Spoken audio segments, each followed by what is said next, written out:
औरत का लिपस्टिक लगाकर घर से बाहर निकलना हराम, औरत का खुशबू लगाकर घर से बाहर निकलना हराम, औरत का इतर लगाकर परफ्यूम लगाकर घर से बाहर निकलना हराम। यहां तक कि औरत खुशबूदार कोई चीज, कोई तेल ही क्यों ना हो, डाबर आंवला या चमेली, अगर ये तेल भी लगाकर घर से बाहर निकलती है तो उसके लिए ये भी हराम।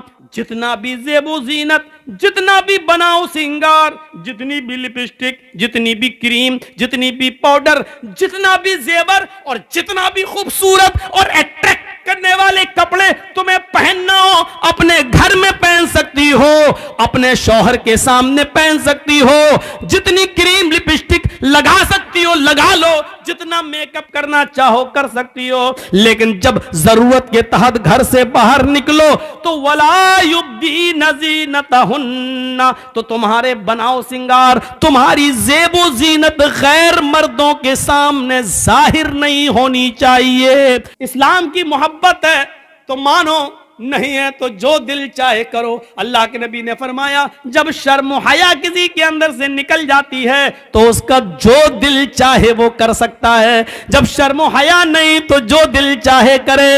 अब उसके ऊपर कोई चीज नहीं रह गई जब शर्म हया ही नहीं रही।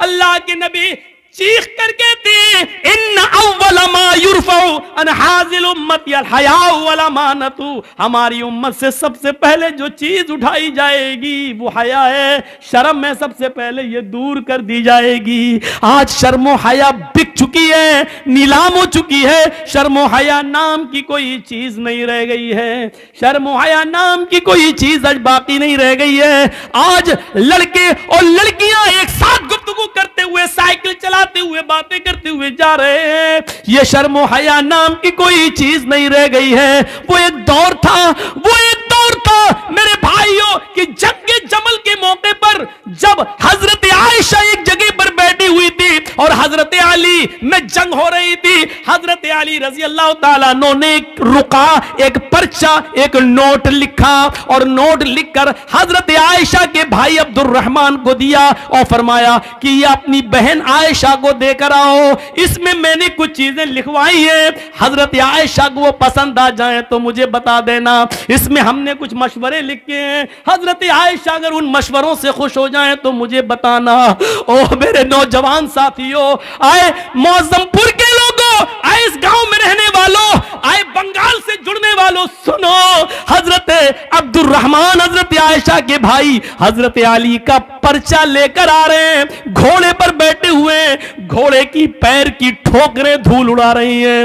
उस धूल में हजरत आयशा समझ नहीं पाई कि इस घोड़े पर बैठकर कौन आ रहा है। हजरत आयशा ने जल्दी से पर्दा कर लिया और जल्दी से अपना चेहरा छिपा लिया और मुंह मोड़ लिया और अब्दुर्रहमान आते हैं और उनके हाथ में पर्चा देते हैं, लीजिए ये पर्चा हजरत अली ने दिया है। हजरत आयशा ने उस पर्चे को लिया और पर्चा पढ़ने से पहले कहा, आय अल्लाह ये कौन सा दौर आ गया है, आय अल्लाह ये क्या जमाना आ गया है। अब लोग मेरे पास दिलेरी के साथ आना शुरू हो गए हैं, अब मेरे पास आने में शर्माते भी नहीं है। आय अल्लाह ये क्या देख रही हूं मैं कि लोग अब बिल्कुल निडर हो गए और लोग मेरे पास बरजस्ता आने लगे हैं। पहले आवाज देते थे, अपना नाम बताते थे, सब कुछ कहते थे, उसके बाद मेरे पास आते थे। आय अल्लाह अब लोगों में इतनी जुर्रत और बेबाकी हो गई है, इतनी निडरता आ गई है कि अब डायरेक्ट हमसे पास आ गए और हमसे बातें करने लगे।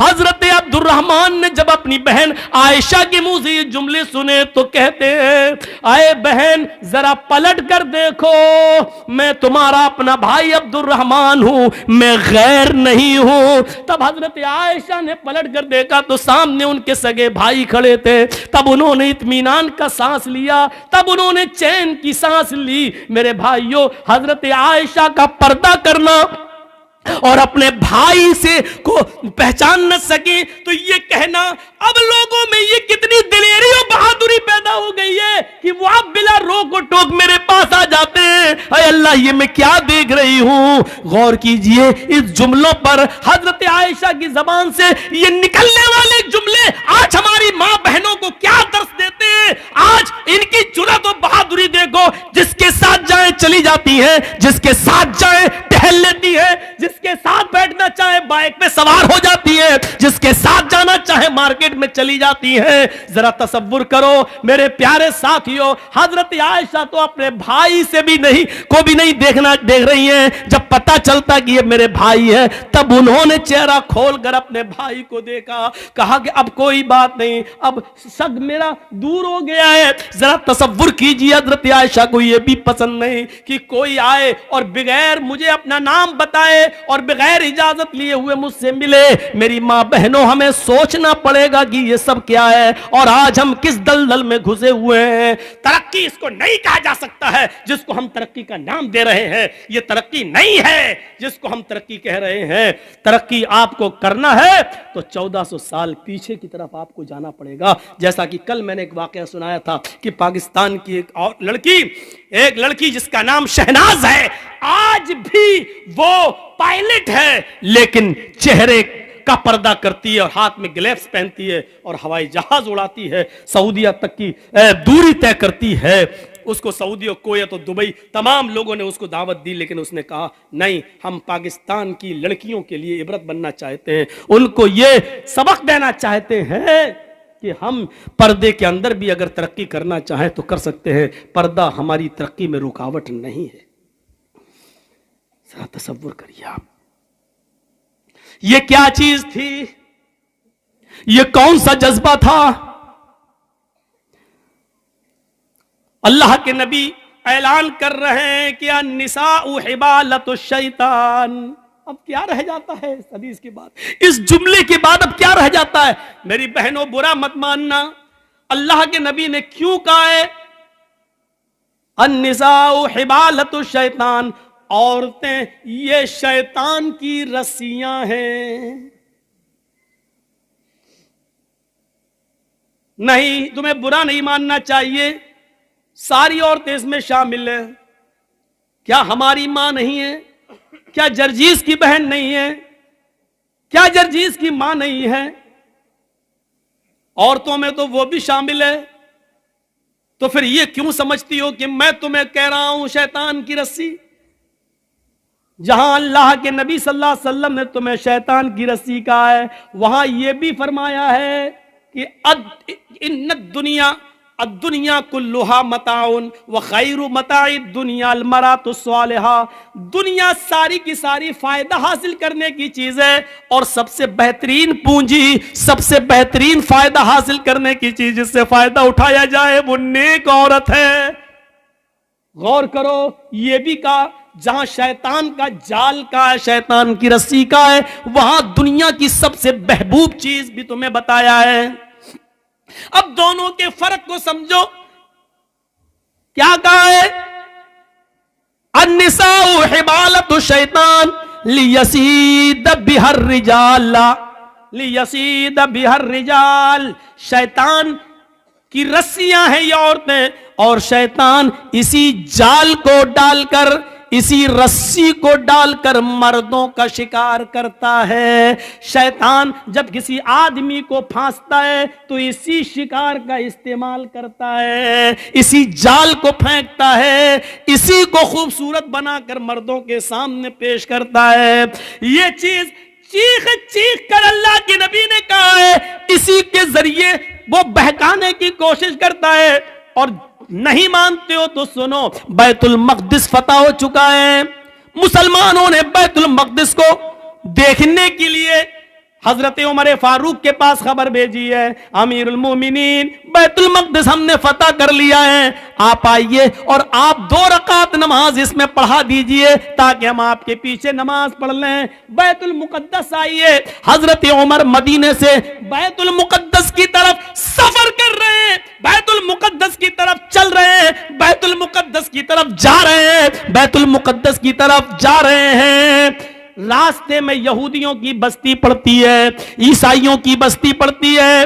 रास्ते में यहूदी भी हैं, ईसाई भी हैं, उनकी बस्ती पड़ी हुई है। उन यहूदियों ने और ईसाइयों ने अपनी अपनी लड़कियों को नीम बरहाना, आधी नंगी लड़कियों को अपने घरों की छतों पर खड़ा कर दिया है और ये कह रखा है कि देखो, अगर उमर का कोई भी साथी तुम में से किसी को आवाज दे या इशारे से बुलाए तो तुम में से कोई भी मना ना करे, जिसको बुलाए वो उसके साथ चली जाए। अगर उमर के किसी एक आदमी ने तुम्हारे साथ मुंह काला कर लिया, उमर के किसी एक साथी ने अगर तुम्हारे साथ जिना कर लिया, उमर के किसी एक साथी ने भी अगर तुम्हारे साथ जिस्मानी ताल्लुक कायम कर लिया तो हम कामयाब हो जाएंगे अपने मकसद में। यहूदियों ने और ईसाइयों ने अपनी लड़कियों को नीम बरहना अपने घरों की छतों पर खड़ा कर दिया।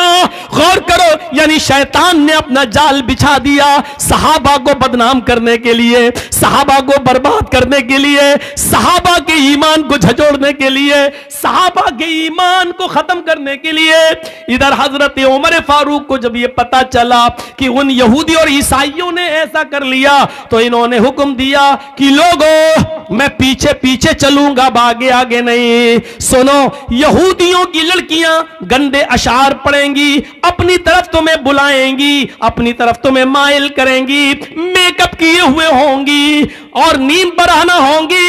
आए मेरे साथियों, तुम लोगों ने एक लंबी जंग लड़ी है, कई कई महीनों से तुम अपने घर नहीं गए हो सकता है कि तुम में से किसी को अपनी बीवी की याद आ रही हो, क्योंकि कई कई महीने तुम जंगों में रहे हो और अपने बाल बच्चों से, अपनी बीवी बच्चों से तुम मिले नहीं हो। इसलिए हो सकता है थोड़ी देर के लिए तुम्हारी नजरें उन यहूदी लड़कियों पर टिक जाएं, उन ईसाई लड़कियों पर टिक जाएं, और यह भी हो सकता है कि नजरों से नजरें मिले और ये तीर नजरों के रास्ते से दिल के अंदर पैवस्त हो जाए। कहीं ऐसा ना हो कि फिर तुम में से कोई गलत काम कर बैठे, मैं नंगी तलवार लेकर बाहर पीछे पीछे चलूंगा। अगर तुम में से किसी एक की नजर यहूदी की लड़की पर और ईसाइयों की लड़की पर पड़ेगी तो मेरी तलवार उसकी गर्दन की ऊपर चलेगी। तुम्हारे कुरान का हुक्म है, कुल लिल मुमिनाति यगजुज़ना मिन अब्सारिहिन्ना व यहफ़ज़ना फ़ुरूजहुन्ना वला युब्दीना ज़ीनतहुन्ना, कि तुम जब भी बाजारों में या कहीं चलो तो अपनी निगाहें नीची करके चलो। ये औरतों का हुक्म है तो तुम्हें भी हुक्म है, कुल लिल मुमिनीना यगुज़्ज़ू मिन अब्सारिहिम, आए मोहम्मद के साथियों तुम भी निगाहें नीची करके चलो।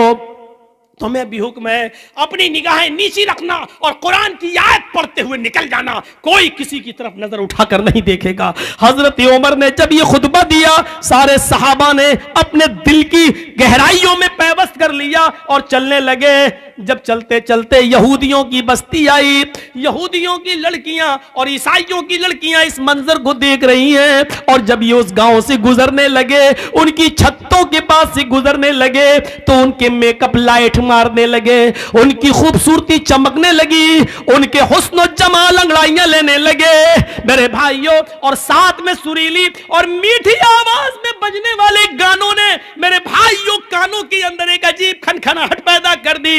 लेकिन जब वो गाना गा रही थी तो मोहम्मद के साथी उमर फारूक के ये साथी चीख चीख कर कुरान की आयत पढ़ने लगे, कुल लिल मुमिनीना यगुद्दू मिन अब्सारिहिम व यहफ़ज़ू फुरूजहुम, कुल लिल मुमिनीना यगुद्दू मिन अब्सारिहिम व यहफ़ज़ू फुरूजहुम। थोड़ी देर लगी है कि आपका ये काफिला और सहाबा का ये काफिला थोड़ी दूर निकल जाता है। कुरान की इन आयतों के आगे उन गानों की आवाजें मध्यम पड़ जाती हैं, स्लो हो जाती है। सहाबा किराम ये कुरान की आयतें पढ़ते हुए आगे निकल जाते हैं। इन लड़कियों की तरफ कभी झांक कर भी नहीं देखा है। इन लड़कियों ने सोचा हमारे माँ बाप तो हमारी इज्जत का सौदा करने के लिए तैयार हो गए, लेकिन उमर के साथियों ने हमारी तरफ नजर उठाकर भी नहीं देखा, हमारी इज्जत और आबरू को महफूज रखा, किसी ने हमारी इज्जत और आबरू से खिलवाड़ नहीं किया। लिहाजा यही वो लोग हैं जो आगे भी हमारी शर्मगाह की, हमारी इज्जतों की हिफाजत करेंगे, हमारी बॉडी और हमारी जिस्मों की हिफाजत करेंगे, जिन्होंने हमें घास नहीं डाली। अगर हम इनकी बीवी बन जाएं, हम इनकी रफीक हयात बन जाएं, हम इनकी शरीक हयात बन जाएं तो ये हमारा कितना एहतराम करेंगे। वो अपनी चादरें ओढ़कर अपना जिस्म छिपाकर घरों की छतों से नीचे उतरती हैं और भागती और दौड़ती हुई जाती हैं और कहती हैं, आए उमर के साथियों, साथियों, आए उमर के साथियों, आए अमीरुल मोमिनीन के साथियों, अकेले कहां चले जा रहे हो? हमारी इज्जत व आबरू की हिफाजत करके हमारी तरफ नजरें उठाकर भी न देखे और चले जा रहे हो। हमारे माँ बाप ने तो हमारी इज्जतों का सौदा कर दिया था, लेकिन तुमने हमारी इज्जत व आबरू की तरफ नजर उठाकर भी नहीं देखा। तुम ही हमारी हिफाजत कर सकोगे। तुम्हारी पास जो किताब है वो किताब हमें एक नई जिंदगी दे सकती है, वो किताब ही हमारी जिंदगी में इनकलाब पैदा कर सकती है, वो किताब ही हमारी जिंदगी में एक नया रोल अदा कर सकती है। आए मोहम्मद के साथियों, मुझे भी अपने साथ लेते चलो, ऐसे नहीं ले जा सकते हो। तो मैं कलमा पढ़ने के लिए तैयार हूं। अशहदु अल्ला इलाहा इल्लल्लाह व अशहदु अन्ना मुहम्मदन अब्दुहु व रसूलुहु। इन्होंने कलमा पढ़ा, फिर हजरत उमर फारूक ने उनको दर्स दिया। आए मेरी बहनों, तुमने कलमा पढ़कर इस्लाम कबूल कर लिया है, अब तुम अपनी बस्ती में रुकी रहो। हम बैतुल मुकद्दस से जब लौट कर वापस आएंगे और बैतुल मक़दिस से जब हम वापस मदीने की तरफ जाएंगे तो हम तुम्हारी शादियां करवाएंगे, हम तुम्हें किसी की बीवी बनवाएंगे और फिर तुम्हें भी अपने साथ लेकर चलेंगे। हाँ हाँ, इस्लाम ही तुम्हारी हिफाजत करेगा, इस्लाम ही के अंदर तुम्हें सुकून मिलेगा, इस्लाम ही तुम्हें इज्जत की जिंदगी देगा। मेरे प्यारे साथियों, गौर कीजिए आप, ये कुरान की आयत की वजह से और यहूदियों ने देखो कि ये जाल बिछा दिया था मुसलमान सहाबा को बर्बाद करने के लिए, लेकिन कुरान की आयतें पढ़ के ये निकल गए। इसी को अल्लाह के नबी ने कहा, औरतें शैतान का जाल हैं, वो इसी जाल को फेंक कर मर्दों का शिकार करता है। बहुत कम लोग हैं जो इस जाल से बच पाते हैं। अपने आप को बचाना है तो इस जाल को से बचना है। इसका यह मतलब नहीं कि तुम्हें बहुत बुरा कह दिया गया है, नहीं, तुम तो वो हो। यकीन मानिए, अब औरत को का दूसरा पहलू भी देखिए। एक तरफ शैतान का जाल है, लेकिन जब औरत इस्लाम के दायरे में आती है और ईमान उसके अंदर पैदा होता है तो ये औरत फिर वो चीज है जो फिरौन जैसे जालिम बादशाह के सामने निडर हो जाती है और सामने खड़ी हो जाती है। जब फिरौन की बच्ची को कंगी करते हुए आसिया के हाथ से कंगी गिर जाती है और वो जमीन से कंगी उठाते हुए उसके मुंह से निकलता है बिस्मिल्लाह बिस्मिल्लाह, तो फिरौन की बच्ची कहती है तुमने ये किसका नाम लिया? कहा मैंने अल्लाह का नाम लिया, अपने रब का नाम लिया। फिरौन की बच्ची कहती है यानी मेरे बाप का। आसिया कहती है नहीं, उस अल्लाह का जो मेरा भी अल्लाह और तेरे बाप का भी अल्लाह है। फिर उसने अपने बाप से अपनी आसिया की शिकायत की। फिरौन ने तलब कर दिया। जब तलब कर लिया तो फिरौन के सामने खड़ी होकर ललकारती और कहती है कि हां, मेरा अल्लाह तेरा अल्लाह वही है जिसने हमें भी पैदा किया और तुझे भी पैदा किया है। ये औरत से लरसती नहीं, कांपती नहीं, सताया गया, मारा गया, लेकिन फिर नहीं तब्दील होती है। फिर आग जलाई जाती है, उसके सामने एक आदमी को लाकर पकड़कर डाला जाता है, वो फौरन चुरमुरा जाता है। आसिया बदलती है कि नहीं बदलती है? बोल, चेंज होती है या नहीं होती है? जवाब देती है कि नहीं। छोटा सा बच्चा उससे छीन लिया जाता है, थोड़ी देर के लिए सिसक जाती है कि अब मेरी बच्ची आग के हवाले कर दी जाएगी। थोड़ी देर के लिए कांप जाती है, लेकिन अल्लाह ने उस बच्ची को कुव्वत गोयाई दी। मां डरो नहीं, हमें जलाया जाएगा, लेकिन ये तकलीफ थोड़ी देर के लिए है, जन्नत की नेमतें हमारा इंतजार कर रही है। मां कूद जाना, छलांग लगा देना। जब छोटी सी बच्ची ये बोली तो मां में और हिम्मत पैदा हो गई। मां को भी जला दिया गया, बच्ची को भी जला दिया गया। अगर शैतान का जाल कहा है तो वो अपने मकरो फरेब की वजह से, लेकिन औरत वो है जब उसके अंदर ईमान जागता है तो फिरौन के सामने भी वो ललकारती है, उसके सामने नबुर्दाज़मा रहती है और फिरौन को अल्लाह मानने से इनकार कर देती है। औरत में जब ईमान पैदा होता है तो वो आसमा बनती है, और वो आसमा बनती है अबू बकर की साली आयशा की बहन, अबू बकर की बेटी आयशा की बहन और मोहम्मद रसूलुल्लाह की साली। गौर करो, जब उसके बेटे अब्दुल्ला को हज्जाज इब्ने यूसुफ ने तीर मार के जख्मी कर दिया और उसकी गर्दन काट दी और काबे की दीवार पे लटका दिया, बुलाया अस्मा को, बुलाओ। 100 साल की हो चुकी थी उस वक्त अस्मा, कमर झुक चुकी थी, लाठी लेकर चलती थी। अय हज्जाज तूने क्यों बुलाया? अय हज्जाज तूने मुझे क्यों बुलाया? का तेरा बेटा कत्ल कर दिया गया।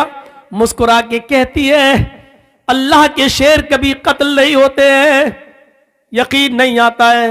कहा नहीं। कहा अपने बेटे की कटी हुई गर्दन देखेगी? कहती है दिखा कहां है? काबे की दीवार की तरफ इशारा किया कि देख। वो बुढ़िया की कमर झुकी हुई थी, सही से गर्दन नहीं उठा पा रही थी, लाठी उसने छोड़ दी और सीधे खड़ी हुई। अल्लाह ने उसकी कमर को सीधे कर दिया, खड़ी हो जाती है। 100 साल की बूढ़ी है, एक भी दांत नहीं गिराए, आंखों की रोशनी कम नहीं हुई है, अपने बेटे की कटी हुई गर्दन काबे की दीवार पे देखती है। पहले हंसती है फिर रोती है।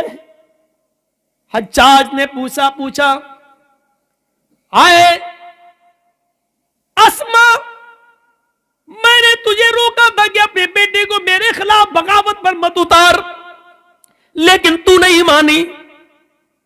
तूने अपने बेटे को ज़िरा पहनने तक से मना कर दिया कि बेटे लोहे की ज़िरा पहनने की क्या जरूरत है, तीर सीने पे लगता है तो लगने दे। तूने मेरे खिलाफ उसको उकसाया। देख अपने बेटे की गर्दन लटकी हुई और आज क्यों रो रही है?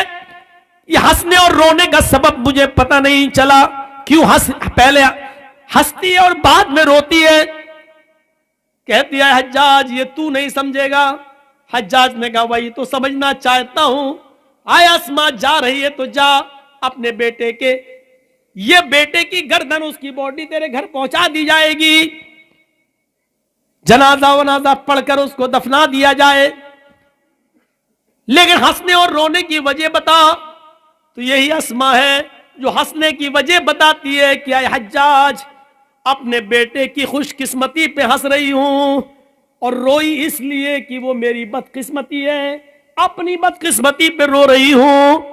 हज्जाज ने कहा तेरे बेटे की खुशकिस्मती क्या है? उसकी गर्दन तो कट गई और तू खुशकिस्मती कह रही है, और तेरी बदकिस्मती क्या जो तू रो रही है? उसने कहा हज्जाज मेरे बेटे की खुशकिस्मती है कि गर्दन कटने के बाद, जान छीनने के बाद, उसके जिस्म को, उसकी गर्दन को उसके जिस्म से अलग करने के बाद, सब कुछ छीनने के बाद भी तूने मेरे बेटे की मुस्कुराहट नहीं छीन सका है। आय हज्जाज काबे की दीवार पे लटका हुआ मेरे बेटे की गर्दन मुस्कुराते हुए कह रही है अभी शहीद के मरने का वक्त नहीं आया है। अल्लाह की राह में जो कत्ल कर दिया जाए वो मरता कहां है? वो तो जिंदा है। मेरे बेटे की कटी हुई गर्दन, हंसता हुआ चेहरा ये कह रहा है कि मेरा बेटा मरा नहीं है, अभी इस खतीब के मरने का वक्त नहीं आया है। अच्छा तो तेरी बदकिस्मती क्या है? आए हज्जाज मैं रो इसलिए रही हूं क्योंकि ये मेरी बदकिस्मती है कि अल्लाह ने मुझे मेरी कोख से ऐसा बहादुर एक ही बेटा दिया है। अपनी बदकिस्मती पे इसलिए रो रही हूं कि अगर मेरे और बेटे होते, 1000 बेटे भी होते, तो आज अपने 1000 बेटों की गर्दनों को काबे की दीवार पर लटकता हुआ देखती। मेरे भाइयों, जहां अल्लाह के नबी ने औरत को शैतान का जाल कहा है, लेकिन इस औरत की खूबी देखो कि वो अपने बेटे की शहादत पर मुस्कुरा रही है और अपने बेटे की कटी हुई गर्दन को देखती है तो मुस्कुराती है और अपनी बदकिस्मती पर रो रही है। इन औरतों ने एक नुमाया कारनामा अदा किया है, अपने बेटों को बहादुर बनाने का कारनामा अदा किया है। मेरे भाइयों, औरतें कभी किसी मैदान में पीछे नहीं रही हैं, कभी किसी मैदान में औरतें पीछे नहीं रही हैं, कभी किसी जंग में औरतें पीछे नहीं रही हैं।